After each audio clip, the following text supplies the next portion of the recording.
What's going on, guys? Welcome back to Sector for Nerds. I'm Ryan Brower, and today I'm here to bring you guys my list of the top 5 best episodes from Star Wars Rebels Season 2. This list was by far the hardest one for me to make so far because Star Wars Rebels Season 2 is my favorite season of Star Wars Rebels, and because there were very few episodes that I didn't like. Most of the episodes that you see have characters that we've seen come in before from other parts of the Star Wars universe. We're talking characters like Ahsoka, Maul, Rex, Hondo, Yoda, Cham Syndulla. All of these characters being friends or foes of our heroes, the Ghost Crew, in this season. Make sure to let me know your favorite Star Wars Rebels Season 2 episodes in the comments below. Let me know which ones you guys enjoyed, because personally, like I said, I enjoyed all of them, even though I can't fit all of them on this top 5 list. And then there was The Call, which wasn't really that good, but at least it doesn't play into anything. Wait, hold on a sec. So without further ado, here we go, people. Starting us off at number 5, we have the honorable ones. Why? Because of Zeb and Kallus. That's why. It was great seeing the two of them being able to not only work together, but be able to express to each other their viewpoints on things as well. And by the end of that episode, you kind of see Kallus sort of have a change of heart a little bit. You see him looking at Zeb go back to his family and look at that and see like, wow, he's got a family that's welcoming him back with open arms. But then when he goes back, the Empire couldn't have cared less. That was the moment that planted the seeds for Kallus's turn. At number 4, we have the Siege of Lothal.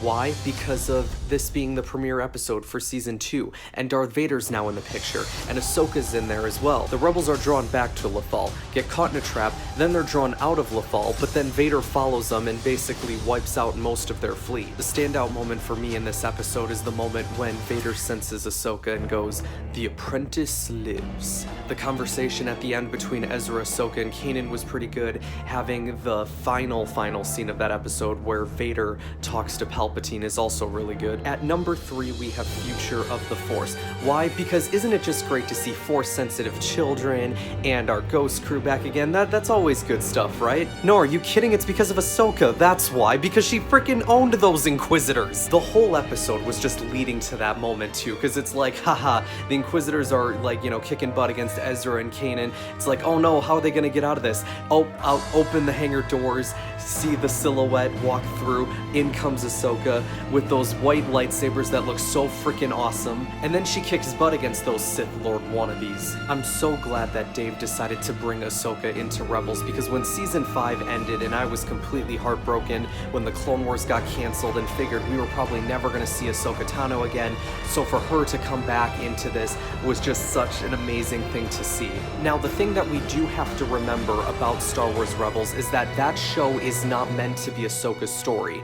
It's the story for the Ghost Crew, for Ezra, Kanan, Sabine, Hera, Zeb, Chopper. It's for them. Ahsoka can be there to help them in moments like this when they need it, but she can't necessarily be the driving force of the story. At number 2, we have Shroud of Darkness.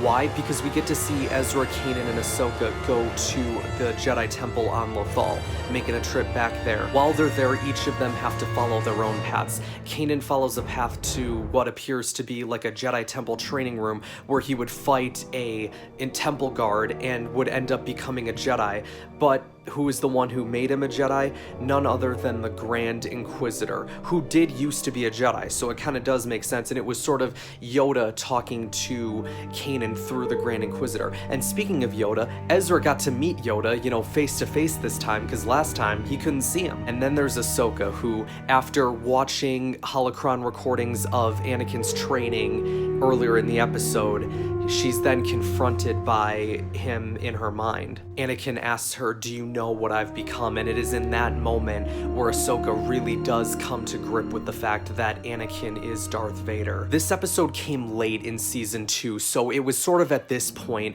we all knew that we were coming down to the wire, and we kind of had an idea of what was going to happen in the finale. We didn't know necessarily everything, but we had maybe a decent idea of what could potentially happen. That moment when they're all leaving the temple and Ahsoka turns around and sees Yoda was just a nice moment to see those two characters reuniting. Yoda tells Ezra to find Malachor, and Ezra asks, "Who's Malachor?" And Ahsoka's response was, Malachor isn't a person. It's a place. At number 1, without a shadow of a doubt, because it's my favorite Star Wars Rebels episode ever, Twilight of the Apprentice. Formerly Darth, now just Maul, made his debut in Star Wars Rebels. Getting to see him return after Clone Wars is also amazing. Ahsoka and Maul, I've always said, are two of my favorite characters in all of Star Wars. This episode had so much action in it because you had moments of like all the Inquisitors fighting the Jedi and Maul. You had Ahsoka versus Maul for all of about 2 seconds, but unfortunately most of the time while they were fighting they were kind of spending more time on what Kanan was doing. Then you had Kanan versus Maul for a couple seconds, but then that icing on the cake, the confrontation that we all knew was going to happen, Ahsoka versus Vader. It was foretold that you would be here. Our long-awaited meeting has come at last. The first time I watched this, I was on the edge of my seat the entire time. I wanted it so much, but I also didn't want it because I was afraid that she was gonna die. The duel itself is one of my favorite lightsaber duels in all of Star Wars. That moment when Ahsoka cuts Vader's mask and she turns around and sees Anakin, it was in that moment that I immediately thought, oh my gosh, she's gonna die. What was so cool though about that moment is not only did you have James Earl Jones in there as Vader's voice, but you also had Matt Lanter as Anakin. So the first time when you hear him say Ahsoka, it's more James Earl Jones. Then the second time, it's more Matt Lanter, but you still get the James Earl Jones in there. But then after Ahsoka says, I won't leave you, not this time. Meanwhile, they are playing the same theme that happens when Ahsoka leaves the temple and they roll to the credits. You then hear, you will die. And that was all in Matt Lanter's voice. So even when she was able to bring Anakin out for that brief moment, he still was in dark side mode. Dave Filoni has said this many times, but no one can turn Vader until Luke. That's just the way it is.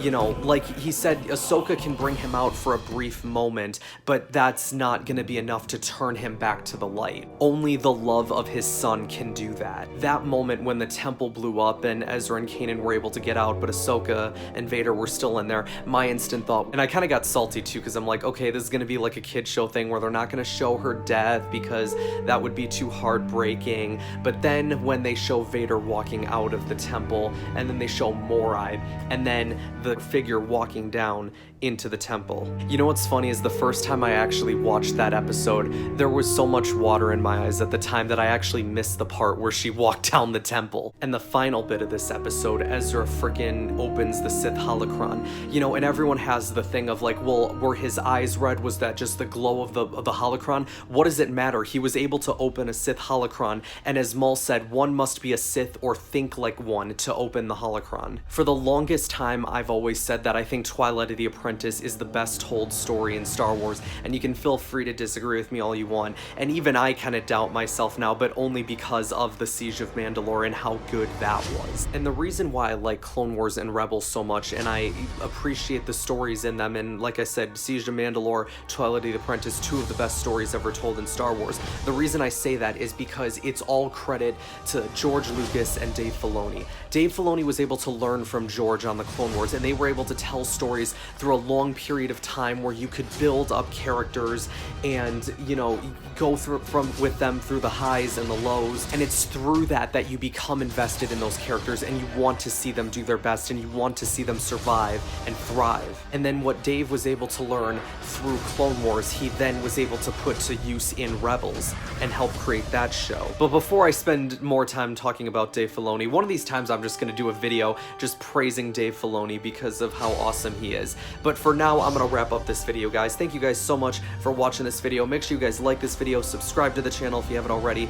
like us on Facebook. Let me know in the comments what your favorite Rebels Season 2 episodes are. I will see you guys next time.